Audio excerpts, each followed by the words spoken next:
Look what public schools are now making mandatory for all students to cater to Muslims. Public schools are bending over backwards to appease the Muslim culture. An entire school district is about to institute the Arabic language all across their district as part of the curriculum. The same culture whose extremists marry children will be part of the curriculum in an entire school district starting in the 2017-2018 school year. The same culture who forces women to dress in full-length garbs and expose nothing of their skin or body, even on days where the temperature reaches over 100 degrees, will now be part of a child's daily life. The same culture who murders gay people by throwing them off the side of rooftops will now cloud their minds of the children.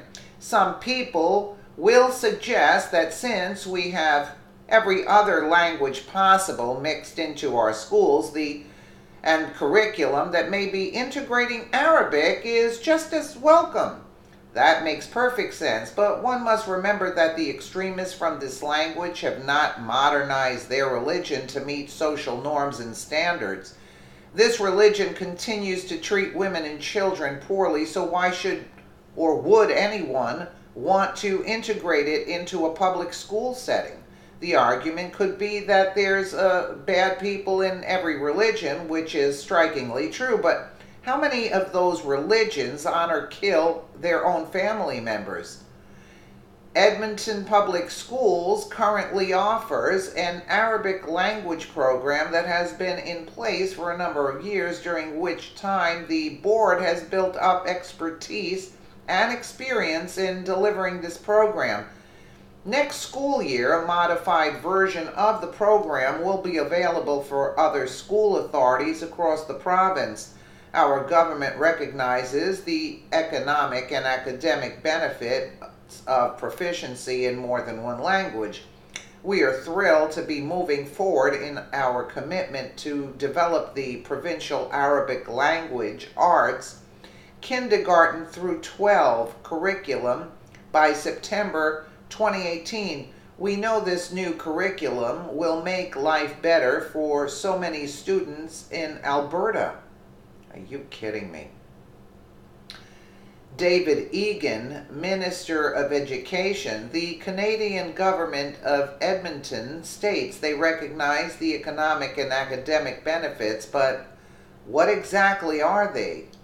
There's a massive influx of Muslim culture in Dearborn, Michigan, and people refer to it as Dearbornistan.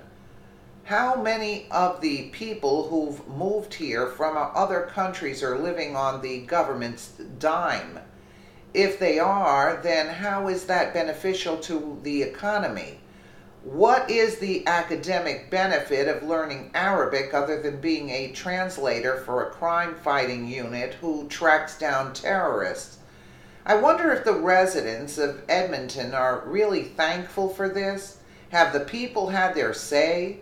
Is this Arabic language class forced on children, or is it optional? If it's optional, then there's not much of a big deal about it, as most people probably won't take the language because there is likely little to no benefit of knowing it. If there's one thing I'm thankful for, it's that this won't likely happen in America. This is Canadian news, and you can breathe a sigh of relief. I believe it's beneficial to learn a second language, but I'm not certain that learning Arabic is beneficial.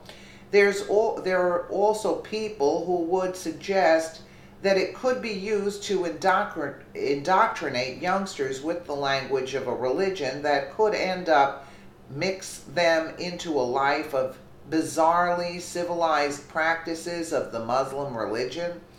I would fully support the Muslim religion if the Muslim religion would fully support their own people and treat women as equals, because the Muslim women should be permitted to dress in anything they wish. Expanding the Arabic language curriculum into a provincial program of study will provide more options for school authorities to best meet the needs of the communities they serve. After development of the curriculum is complete, resources will be made available to allow other interested school authorities to implement the program in their schools. This is wrong. When a person from another country moves and lives in a new country, then they should learn the language, culture, and ways of the new country. The new country should not change its ways to meet the needs of the immigrant. The immigrant changes their ways to meet the needs of the country. Remember what Kennedy said, and so, my fellow Americans, ask not what your country can do for you, ask what you can do for your country. The same thing goes for Canada. What can immigrants do for Canada? They can learn English and integrate well with Canadian culture while still maintaining their religions and ways. When children go to school, do they abide by the school rules or bring their own rules from home? They go by the school rules. When immigrants come to a country, then they do the same thing. Should Canadian schools bring the Arabic language into their public school system? What do you think? Why would this be good or bad? I mean, this is absurd. And we can have a sigh of relief because it's in Canada, but still, it's not too far off, and that's the whole plan. I mean, this is insanity, and you can thank Justin Trudeau for all of this mess. Let me know what you guys think in the comments below, and again, thank you so much for watching.